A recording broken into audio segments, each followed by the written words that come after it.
Rightio, so just finished my 120k Noosa Classic. What a grueler. I tell you, when I do these things, I realise just how unfit I actually am. I thought I was actually pretty fit, but geez, when you get riding on that, you soon realise you're not actually at the standard you should be. Probably a bit of my own fault in a way. I've done a whole heap of Zwift rides. If anyone's been following me, you'll know I've done a whole stack of Zwifty-roonies. Um, but the problem is I didn't do any hill repeats really. I've only done really probably 2 or 3 sessions on Mount Gravatt. That's just nowhere near enough. I mean, this is a hilly old course, you know. And the thing is, there were 3 major climbs.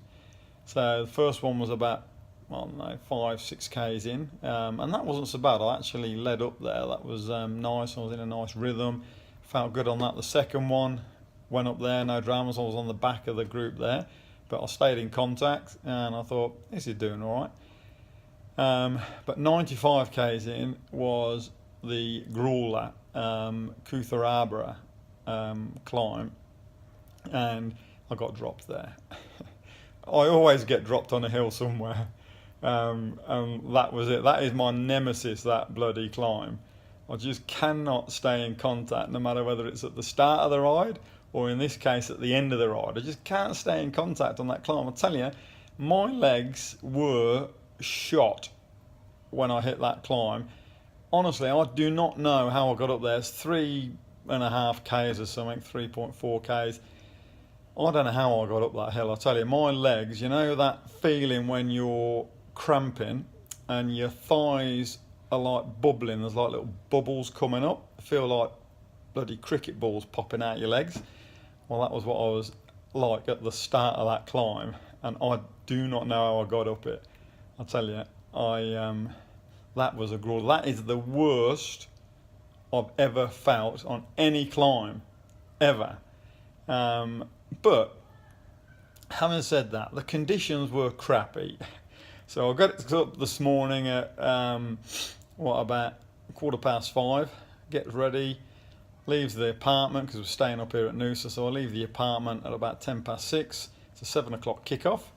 So I get down to the start line about 6:25. Watch all the 160k guys go out, guys and girls. Watch all those leave, and then it was our turn, and it wasn't raining when we got to the start line. The roads were wet because we'd had a storm the night before, but it wasn't actually raining. But literally, I'll tell you, literally probably a minute before, it started to just drizzle a bit. But then as we went off, I kid you not, the heavens opened. It got that bad. About probably 5 minutes into the ride, I had to take my sunnies off. I could not see a thing, and I didn't put them back on for the entire ride. It was that bad. The rain was coming down hard, so it's bloody dangerous. You know, you're on the back of a wheel, literally about 2 inches away from the guy in front, and it was a little bit air raising at times, I've got to say. So they weren't the best conditions, but truly, I should have done more climbing.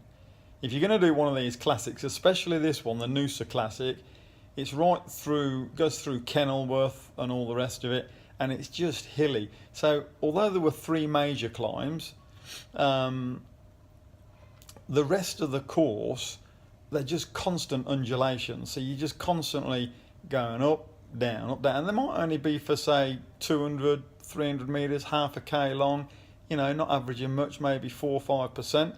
But the thing is, all of those add up over 120 k's, and it just cooks your legs. Or in my case, it cooked my legs, and I know a lot of the other guys were suffering as well. But anyway, I've done it now. If it was hammering it down with rain like that again when I started a ride, like that, to be honest with you, I probably would pull out. It was that bad. I mean, I didn't like riding in the rain like that. It was normally, as you all know, I've said on my videos plenty of times, I do not ride in the rain. And next time, if it was raining like that on any ride I do, I reckon I'm just going to stay in bed because it was a bit of a grueler. But anyway, I did it. I'd recommend you go and do it. It wasn't the same organisation, the same company that organised it as the company that I've done it before in the past. It's a different mob that organised this event.